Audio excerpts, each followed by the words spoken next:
Before we try to explain the trends in first electron affinity, it's useful to know the IB definition for it. And the first electron affinity is the energy change when 1 mole of electrons is added to 1 mole of gaseous atoms to form 1 mole of gaseous ions. And the highlighted bits there are essential to get the marks in an IB exam question. We can represent this with a general formula that looks something like this. And you can see I've got 1 mole of gaseous X atoms, I'm adding 1 mole of electrons, and I'm forming 1 mole of gaseous negative ions. So let's have a look at the data for first electron affinity as I move across a period, in this case period 2. So on the y-axis I can see first electron affinity values in kilojoules per mole, and on the x-axis I can see my period 2 elements. Now, although there are a couple of exceptions, hopefully it's clear that the general trend is showing a decrease in first electron affinity as I move across my period. And another way of phrasing this would be describing the values as becoming increasingly negative. As you can see, most of them are below 0 on that y-axis. And this means that the process of adding an electron to those atoms is becoming more exothermic, or releasing more energy as I move across my period.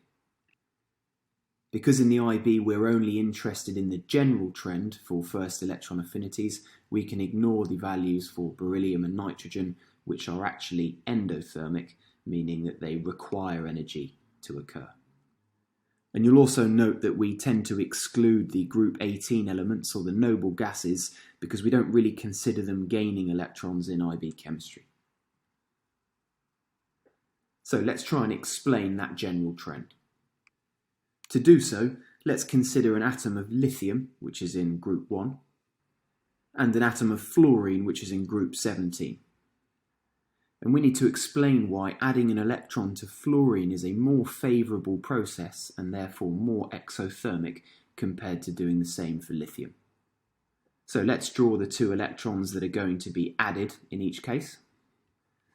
And let's now consider the electrostatic attraction between the nucleus and the added electron that's allowing this process to take place. In lithium, my electron that's being added is being attracted by just 3 protons in the nucleus. And because there's only a small number of protons in the nucleus, this process will be favourable, but it will only be slightly exothermic. If I compare that to the situation in fluorine where there are 9 protons in the nucleus, we have a much greater attraction between the nucleus and that electron being added. And this means that it's a much more favourable process, therefore it will be much more exothermic. Additionally, the electron being added to the fluorine is also able to be much closer to the nucleus, given that a fluorine atom is smaller, therefore it's going to be even more favourable. However, this point is not required in an exam question. So in an exam question, I would be expected to explain that the nuclear charge, or number of protons, increases across a period. Therefore, gaining an electron becomes more favourable, which means that the process becomes more exothermic. Let's now consider the general trend of first electron affinities as I move down a group. Let's take group 1 as an example. Looking at this data, I can see that the general trend is increasing first electron affinities, which could also be described as being decreasingly negative.